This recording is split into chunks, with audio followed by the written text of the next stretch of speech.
Hello and welcome students, Gyanjyoti coaching সেন্টারের পক্ষ থেকে তোমাদের সকলকে আরও একবার স্বাগত। আশা করছি তোমরা সবাই ভালো আছো, সুস্থ আছো এবং এক্সামের প্রিপারেশন কিন্তু খুব ভালোভাবেই নিচ্ছ। তোমরা যারা ভাবছো যে এর পরবর্তী সেশনে আমাদের জ্ঞানজ্যোতি কোচিং সেন্টারের সাথে যুক্ত হবে, এছাড়া এই মুহূর্তে দাঁড়িয়ে যাদের কাছে এখনও কিন্তু সাফিসিয়েন্ট নোটপত্র নেই বা অনেকে কিন্তু এখনও বুঝে উঠতে পারছো না যে কোথা থেকে পড়বে বা কি করবে, তাদেরকেও আমি বলছি যে এই মুহূর্তে দাঁড়িয়েও কিন্তু তোমরা যদি আমাদের জ্ঞানজ্যোতি কোচিং সেন্টারের সাথে যুক্ত হতে চাও, তার জন্য তোমাদের সকলকে ওয়েলকাম। এবং তার জন্য তোমাদেরকে কি করতে হবে, কর্নারে দেওয়া এই দুটি নাম্বারের মধ্যে যে কোনো একটি নাম্বারে কিন্তু কল করতে হবে। এই নাম্বার দুটি হলো আমাদের জ্ঞানজ্যোতি কোচিং সেন্টারের অফিসিয়াল হেল্পলাইন নাম্বার। এই দুটি নাম্বারের মধ্যে যে কোনো একটি নাম্বারে যোগাযোগ করে তোমরা অনায়াসেই আমাদের সাথে যুক্ত হয়ে যেতে পারছো। এছাড়া তোমাদের কোর্স ফি রিলেটেড আরও যা কিছু কোয়ারিজ আছে সমস্তটাই কিন্তু এই দুটি নাম্বারের মধ্যে কল করলে তোমরা তার সলিউশন পেয়ে যাবে।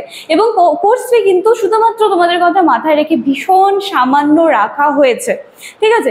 আজকে আমি SEC এডুকেশন থেকে 10 মার্কসের কিছু কোয়েশ্চেন্স অ্যাজ আ সাজেশন আলোচনা করে দিচ্ছি। আশা করছি কোয়েশ্চেন্সগুলো তোমাদের হেল্পফুল হবে। কথা না বাড়িয়ে আজকে কিন্তু আমি আমার 10 মার্কসের কোয়েশ্চেন্সগুলো নিয়ে এসেছি, সেগুলো আমি আলোচনা করে দিচ্ছি। দেখো, সবার প্রথমে রয়েছে পাঠ পরিকল্পনার ধারণাটি ব্যাখ্যা করো। নাম্বার 2, পাঠ পরিকল্পনার উন্নতি সাধনের নীতিগুলি ব্যাখ্যা করো। নাম্বার 3, উদাহরণ সহ পাঠ পরিকল্পনার শ্রেণীবিভাগ আলোচনা করো। নাম্বার 4, উদাহরণ সহ পাঠ পরিকল্পনার বিভিন্ন শ্রেণীবিভাগ আলোচনা করো। এটা রিপিট হয়ে গেছে। নাম্বার 4, পাঠ পরিকল্পনা গঠনের পর্যায়গুলি ব্যাখ্যা করো। নাম্বার 5, পাঠ টিকা কিভাবে একজন শিক্ষককে শ্রেণী পরিচালনা করতে সাহায্য করে। পরবর্তী, পাঠ পরিকল্পনা তৈরির জন্য একজন শিক্ষকের কোন কোন বিষয়ে জ্ঞান থাকা প্রয়োজন আলোচনা করো।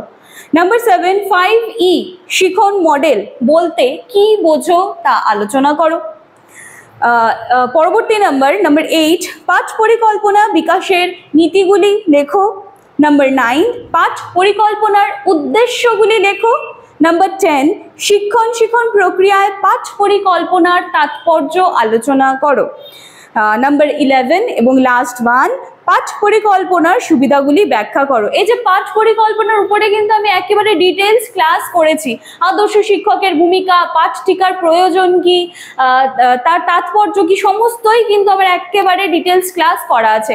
তোমরা যারা একেবারে ডে 1 থেকে আমাদের সাথে জুড়ে আছো তারা কিন্তু জানোই যে আমি প্রত্যেকটা টপিক যে তোমাদের প্রোভাইড করা হয়েছিল, সিলেবাসের মধ্যে যা যা টপিক ছিল সমস্তটাই কিন্তু যতটা সহজভাবে সম্ভব হয়েছিল আমি কিন্তু তোমাদের সামনে উপস্থাপন করার চেষ্টা করেছিলাম। তো তোমরা কাইন্ডলি সেখান থেকে গিয়ে দেখে আসবে। এছাড়া এখান থেকে যদি কোনো একটা টপিক তোমাদের ডাউট হচ্ছে, যদি মনে হয় যে আমার একটু আলোচনা করে দিলে তোমাদের আরো বুঝতে সুবিধা হয়, তাহলে সেই ব্যাপারটা কিন্তু অবশ্যই তোমাদেরকে কমেন্ট বক্সে জানাতে হবে। আমি সেখান থেকে দেখে নেব, সেটা কিন্তু তোমাদের সামনে আলোচনা করে দেওয়ার চেষ্টা করব। আজকের ক্লাস বা আজকের আমার যে আলোচনার বিষয় ছিল সেটা এইটুকুই থাকছে। দেখা হচ্ছে পরের দিনে কোনো একটা ক্লাসে নতুন কোনো একটা টপিক নিয়ে। Thank you.